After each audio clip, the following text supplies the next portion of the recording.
Cérémonie du Hou. C'est issu du livre Rites de magie celtique de Charline Hidalgo. Donc la cérémonie du Hou, dans le calendrier celte, se fait du 16 mai au 12 juin. Les mots-clés du Hou sont le guerrier, le masculin, l'action immédiate, la lance du guerrier ou du chaman, l'art de la négociation, la protection, le don de soi pour le bien de tous, la vérité et la justice, la polarité, la dualité, l'équilibre, les procédures judiciaires, l'unité et les relations. Ces totems sont le cygne, la carte des amoureux au tarot, les jumeaux Castor et Pollux, ou Dioscure dans les mythologies grecques et romaines. Ces guides et divinités sont le guerrier, les juges, les dieux et déesses de la guerre, le roi Hou, le dieu Lugh, les déesses souterraines de l'obscurité, Leda et l'œuf du monde dans les mythologies grecques et romaines. Conseils pratiques pour la période du 16 mai au 12 juin. Cherchez l'équilibre et soyez francs. Il est temps de lutter pour ce qui est juste. Cérémonie du Hou. Objectif. Travailler sur le conflit et la dualité dans une relation. Créer sa baguette. Préparatif. Avant la cérémonie, ramassez suffisamment de branches de Hou pour tous les participants. Accueil et remerciements. Bienvenue à la cérémonie du Hou.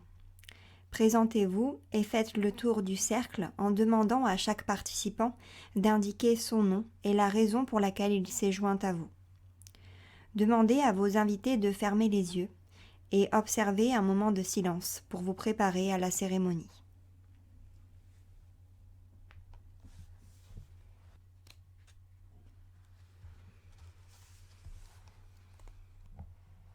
Invocation des points cardinaux. J'en appelle à l'Est, au soleil levant et au printemps.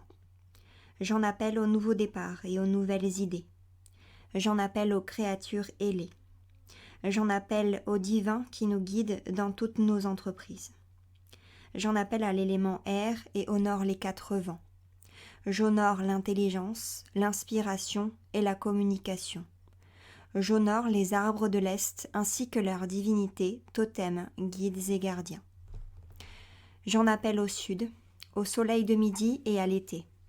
J'en appelle à la fertilité, la créativité, la passion et l'activité.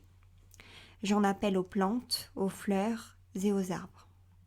J'en appelle à l'élément feu et honore nos passions, notre sexualité et nos désirs. J'honore la résolution et la volonté, l'action et la créativité. J'honore les arbres du sud, ainsi que leurs divinités, totems, guides et gardiens. J'en appelle à l'ouest, au soleil couchant et à l'automne. J'en appelle au rêve et à la réflexion. J'en appelle à toutes les créatures aquatiques. J'en appelle à l'élément eau et honore toutes les eaux de la terre. J'honore nos larmes, nos émotions et nos sentiments. J'honore le mouvement et la réceptivité. J'honore les arbres de l'Ouest, ainsi que leurs divinités, totems, guides et gardiens. J'en appelle au nord, au soleil de minuit et à l'hiver. J'en appelle à la sagesse et au savoir de nos ancêtres. J'en appelle à l'élément terre et honore les corps qui hébergent nos esprits. J'honore les pierres, les minéraux, les cristaux, les gemmes, les montagnes, les vallées, les prairies, les champs et les déserts. J'honore les animaux à 2 et 4 pattes et toutes les petites bêtes. J'honore les arbres du nord, ainsi que leurs divinités, totems, guides et gardiens. J'en appelle à l'univers. J'en appelle à la nation des étoiles, aux dimensions supérieures de conscience et d'amour. J'en appelle aux dieux, aux déesses et au royaume des anges qui nous aiment et nous protègent tous. Bienvenue dans notre cercle. J'en appelle à la terre. J'en appelle à notre terre-mère et la remercie de nous alimenter. Je remercie toutes les créatures et le monde invisible qui nous nourrissent. Sans leur permission, Il n'y aurait ni flore, ni faune pour nous sustenter. La terre est un paradis. Y vivre est un privilège. J'en appelle au moi intérieur. J'honore l'autel de notre cœur et j'alimente la flamme de l'amour. J'honore notre demeure intérieure qui accueille le savoir et héberge l'arbre de notre intimité, nos connaissances et l'amour. Le cœur est le siège de nos émotions. C'est avec lui que nous voyons et entendons. Il est le centre de la communication qui nous connecte au passé, au présent et au futur. C'est un lieu hors du temps et de l'espace, une toile blanche où tout est possible. Ainsi soit-il.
Le ou représente la justice et la défense des opprimés. Il est un symbole de protection. Il représente également la dualité, mais ses objectifs principaux sont l'intégration et l'unité. À l'heure actuelle, le monde semble de plus en plus divisé. Une perspective plus globale et la complémentarité des opposés restent néanmoins possibles. Tous les extrêmes sont porteurs de vérité. Comment intégrer leur côté positif pour nous apaiser et faire la lumière sur ce qui nous dérange? Comment comprendre ce que nous rejetons? Il ne s'agit pas de faire des compromis, mais de s'ouvrir à de nouvelles possibilités. Le moi du ou représente également les amours et leurs relations, qui peuvent également être source de querelles et de disputes, chacun défendant son point de vue ou exprimant son besoin d'être compris et écouté. Nous cherchons l'apaisement et la compréhension au sein de nos relations. Nous y créons de la réciprocité et de l'égalité. Nous cherchons à développer des relations pleines d'amour et de soutien. Incantation. Que nous enseigne le ou? La justice et l'équité. Le ou nous offre force et protection. Regardez, nous demeurons entiers. Nous sommes libres de nouer des relations dans l'amour et la compréhension. Nous cherchons l'apaisement. Que nous enseigne le ou? L'unité et la diversité. Méditation guidée. Au cours de ce voyage, vous allez travailler sur une relation qui vous tient à cœur, mais suscite votre inquiétude. Vous pourrez ainsi mieux comprendre la personne concernée. Fermez les yeux. Imaginez la personne avec qui vous entretenez des rapports conflictuels ou rencontrez des difficultés. Exprimez l'intention de la voir sous un nouveau jour. Demandez à Lugh, le dieu de la lumière, et aux déesses souterraines de l'obscurité de vous aider à aimer et comprendre. Ressentez leur soutien et leur capacité à vous ouvrir à de nouvelles possibilités. Invoquez la force et la protection du ou. Faites appel à tous vos sens pour vous concentrer sur la personne en question. Visualisez-la en détail. Si vous avez du mal à la visualiser, imaginez-la, ressentez-la, ayez conscience de son être. Calez votre respiration sur la sienne. Rappelez-vous que nos projections expliquent en grande partie les conflits. Quand vous êtes en désaccord avec une personne, commencez par vous demander si vous portez en vous une partie de son énergie. Vous trouverez rapidement des réponses. Vous comprendrez vos projections et les dissocierez de la personne ou de la situation.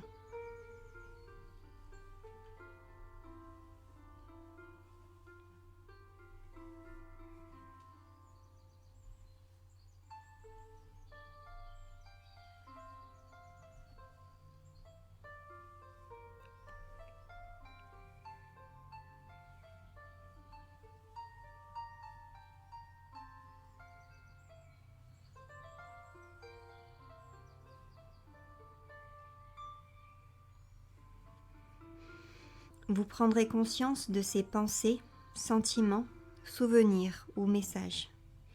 Ils vous apparaîtront comme par magie. Soyez réceptif à ces informations lorsqu'elles se présentent à vous. Transmettez la compassion et la compréhension qui se trouvent dans votre cœur à la personne avec qui vous êtes en contact. Vous verrez vos arrière-pensées fondre comme neige au soleil.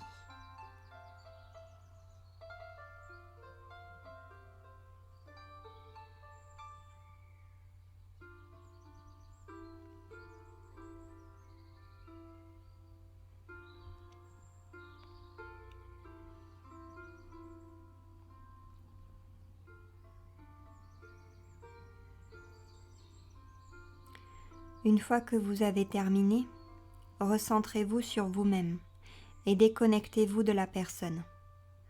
Concentrez votre attention sur votre cœur. Revenez à la réalité et ouvrez vos yeux.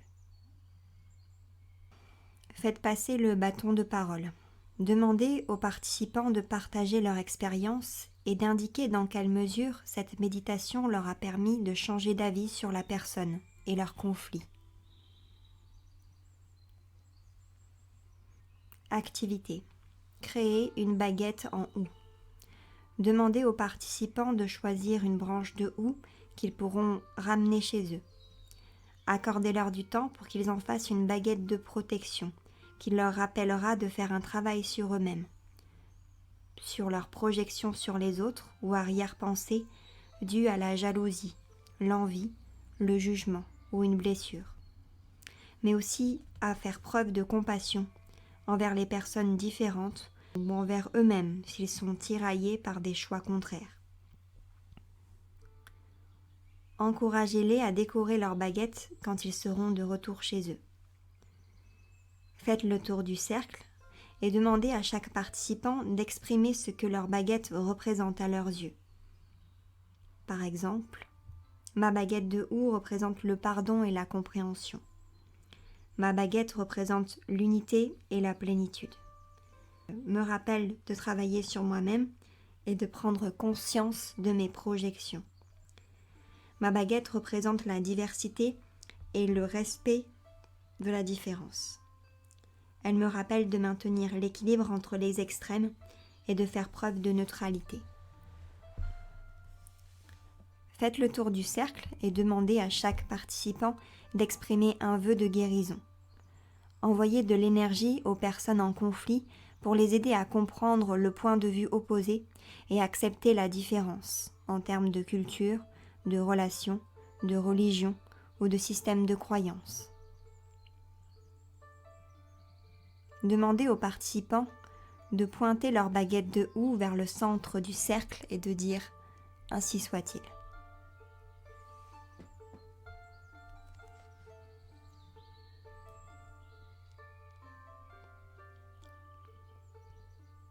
Histoire de houx. Dualité et unité au sein d'une relation. Le signe des Gémeaux, du 21 mai au 22 juin, et le mois du Août, du 16 mai au 12 juin, ont en commun des thèmes similaires en rapport avec la dualité et le maintien de l'équilibre entre les opposés. Quand je pense au signe des Gémeaux, je pense également à Léda et au cygne, ainsi qu'à l'œuf du monde, d'où sont nés leurs jumeaux, Castor et Pollux. Témoignage. Je pense à mes 2 enfants et me souviens de 2 œuvres que j'ai peintes. La première illustre l'œuf du monde. Je l'ai réalisée peu de temps avant la naissance de mon fils, en 1981. L'autre représente 2 cygnes et date de 1990, avant que je n'accouche de ma fille. Dans ma vie, la dualité est représentée par la naissance d'une fille et d'un garçon.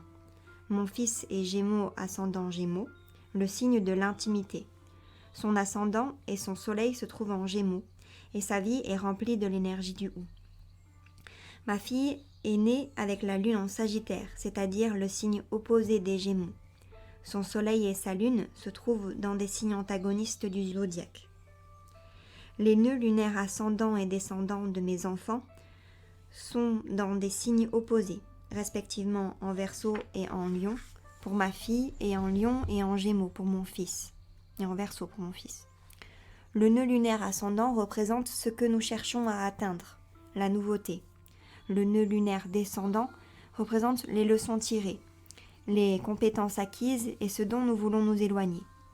Ma fille s'éloigne du besoin de reconnaissance et d'accomplissement personnel qui lui sont déjà familiers. Elle cherche davantage à utiliser ses compétences pour améliorer progressivement la vie d'autrui. Mon fils s'éloigne d'une approche universelle pour tendre vers une conception plus personnelle de la réussite et de la reconnaissance. Mes enfants ont tous deux beaucoup à s'apporter mutuellement, chacun ayant un schéma d'évolution différent. Mes enfants sont très différents. Comment ai-je pu engendrer des personnalités si contraires ? Les œuvres que j'ai peintes avant la naissance de mes enfants semblent être totalement liées à notre capacité à rester ouvert au monde des possibilités et à l'entretenir. Le Ou nous enseigne. Restez entier et ne vous perdez pas dans les détails de la différence. Rendez hommage à l'unité tout en considérant les différences comme sacrées et parfaites à leur manière, ni plus ni moins. Honorez-les avec respect. Je suis reconnaissante envers le Ou pour sa protection, sa force et ses puissants enseignements. Comme pour toute chose, il faut maintenir l'équilibre pour que la magie se révèle. Faites preuve de neutralité et d'acceptation. Le Ou ne m'aide pas uniquement au niveau de ma relation avec mes enfants. Le Ou est l'arbre des relations par excellence, et nous savons tous à quel point celles-ci peuvent être compliquées. Le Ou nous enseigne l'équilibre, la réciprocité et le maintien de relations saines, tout en prenant par ailleurs soin de nous-mêmes. Il nous rappelle qu'il y a assez de temps, d'énergie, d'amour et d'apaisement pour tous, vous y compris. Savez-vous maintenir vos limites personnelles ? Pouvez-vous être fort et flexible à la fois face au vent du changement ? Pouvez-vous préserver l'équilibre sans jamais accorder trop de pouvoir à l'autre, ni y réagir excessivement et défendre votre point de vue à tout bout de champ ? Faites confiance au Ou pour vous aider à maintenir l'équilibre. Il nous apprend à gérer la dualité. Pensez aux opposés dans votre vie. Êtes-vous capable de leur conférer une forme de neutralité, de voir les choses sous un plus grand angle ? Si vous avez l'impression qu'il n'existe aucune solution à une situation ou une relation, asseyez-vous auprès d'un Ou. Communiez avec lui et laissez-le vous empreindre de plénitude. Il vous donnera exactement ce dont vous avez besoin pour comprendre et apprécier la différence. Vous prendrez alors conscience de l'importance de toutes les parties d'un tout. Nous remercions l'énergie du Ou ainsi que ses guides. Nous libérons le centre, le ciel et la terre, le nord, l'ouest, le sud et l'est, et leur faisons part de notre gratitude. Merci d'avoir béni notre cérémonie. Le cercle est à présent ouvert.